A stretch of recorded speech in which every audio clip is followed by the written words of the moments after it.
سلام. بهداشت دهان و دندان یکی از مهمترین عوامل سلامتی انسان هاست. در این راستا میخوام شما رو با خانم و آقای دکتر پگاه آمری و شهرام لشکری آشنا کنم. دوستان عزیز، من دکتر پگاه آمری هستم، متخصص زیبایی دهان و دندان.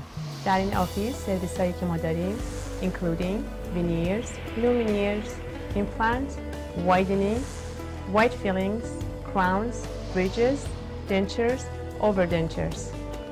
من دکتر شهرام لشکری هستم، متخصص جراحی دهان و دندان لثه در صدبورگ دنتال سنتر. در خدمت شما هموطنان گرامی هستم.